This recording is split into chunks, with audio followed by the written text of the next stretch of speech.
Assalamualaikum warahmatullahi wabarakatuh. Bismillahirrahmanirrahim. Wassalatu wassalamu ala rasulillah. Amma ba'du. Amru dan Amri yang dimuliakan oleh Allah Subhanahu wa taala, Ustadz bernama Dr. Haji Hikmatullah MSc, mengajar mata pelajaran ilmu hadis. Untuk pertemuan pertama kali ini akan menyampaikan materi tentang pengertian hadis, istilah hadis, dan pembagian hadis berikut contoh-contohnya. Hadis secara bahasa itu artinya al-jadid, al-huduth, baru. Secara istilah, hadis adalah ma'udhifa ila Rasulillahi sallallahu alaihi wasallam min qaulin au fi'lin au takririn au hammin.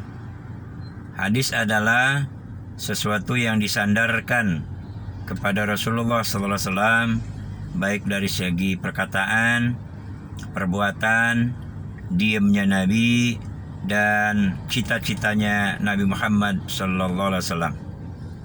Jadi sesuatu yang diucapkan, yang diperbuat oleh Rasulullah sallallahu alaihi wasallam, yang disetujui oleh Rasulullah SAW dalam bentuk diamnya Nabi, tidak memerintah, tidak melarang, dan cita-cita Nabi.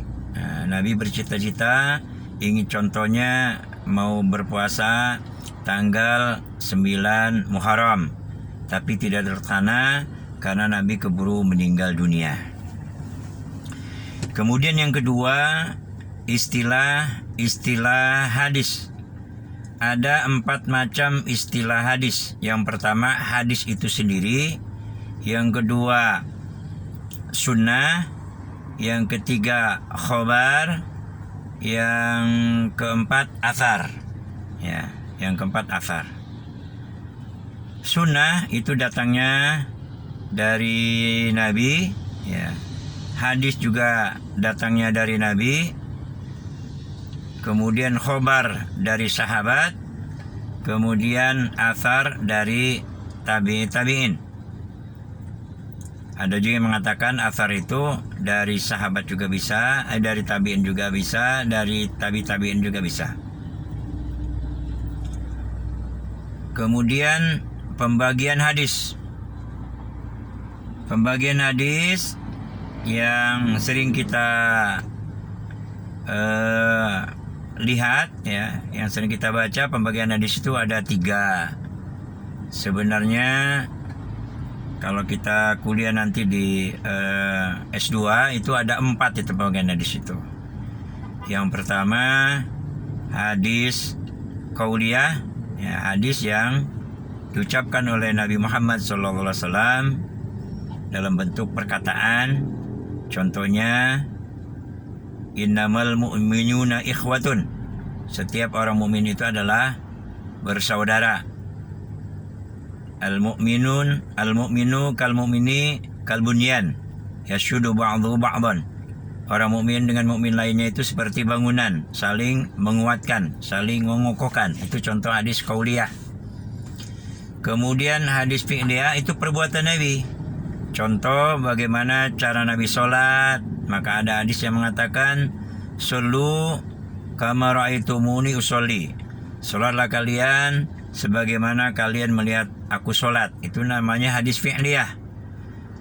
Hadis fi'liyah contohnya juga bagaimana cara Nabi melakukan haji, ya, umroh, kemudian tawaf, sa'i, melontar zamrah, mabit di Muzdalifah, mabit di Mina. Itu dicontohkan semuanya oleh Rasulullah sallallahu alaihi wasallam.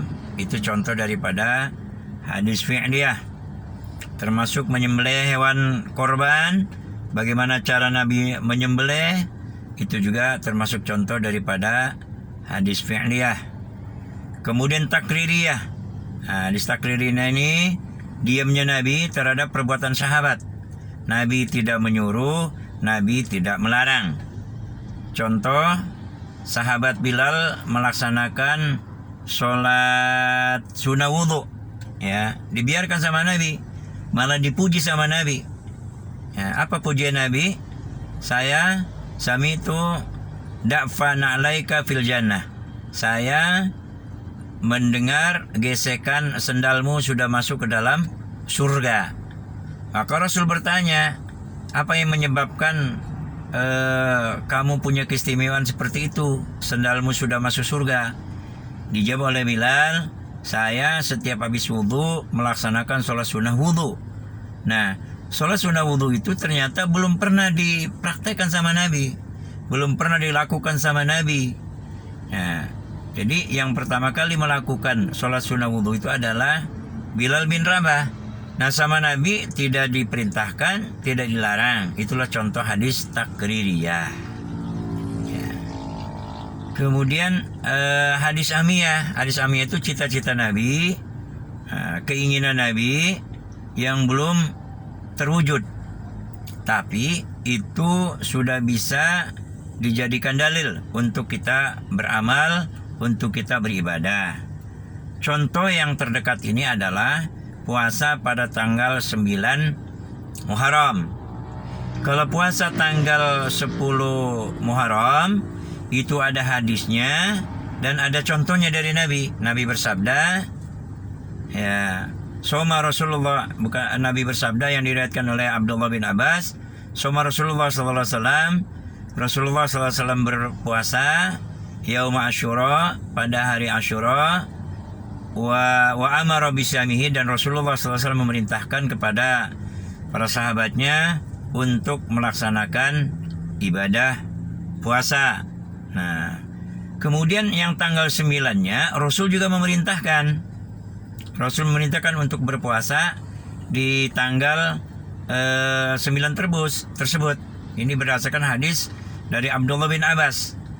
Abdullah bin Abbas meriwayatkan hadis, Khina Rasulullah SAW soma yaum Asyura, ketika Rasulullah SAW melaksanakan ibadah puasa Asyura tanggal 10 di bulan Muharram, wa amara bisyami, dan memerintahkan kepada sahabatnya untuk berpuasa.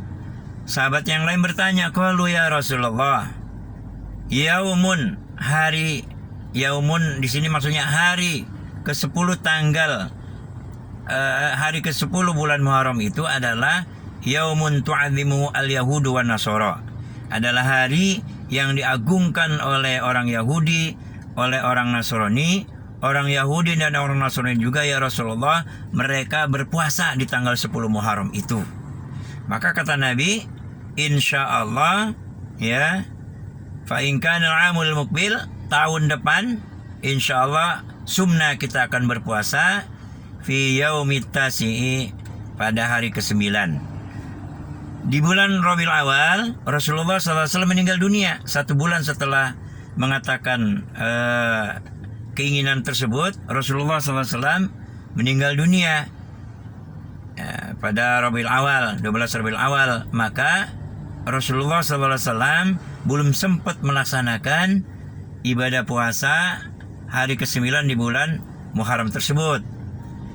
Artinya, meskipun Rasulullah SAW belum melaksanakan, tapi karena itu sudah cita-cita Nabi, sudah keinginan Nabi, meskipun belum terwujud, maka kita diperbolehkan untuk melaksanakan ibadah puasa tanggal 9 itu sendiri. Tapi tentu saja baiknya adalah tanggal 9 kita lakukan, tanggal 10 juga kita lakukan. Lebih baik lagi tanggal 9 kita lakukan, tanggal 10 kita lakukan, tanggal 11 juga kita lakukan. Ya, itu yang bisa Ustaz sampaikan. 4 poin pembahasan. Pertama, pengertian hadis. Yang kedua, istilah-istilah hadis, pembagian hadis, dan contoh-contoh hadis. Mudah-mudahan Amru dan Amri bisa memahaminya. Dan tolong ya buat komentarnya. Tolong buat komentarnya dan subscribe serta like-nya. Bila perlu kirimkan ya YouTube ini ke teman-teman Amri dan Amr dan Amri. Syukuran katsiran, terima kasih atas perhatian. Mohon maaf atas segala kekurangan, keterbatasan. Subhanakallahumma hamdika asyhadu an la ilaha illa anta astaghfiruka wa atubu ilaik. Wassalamualaikum warahmatullahi wabarakatuh.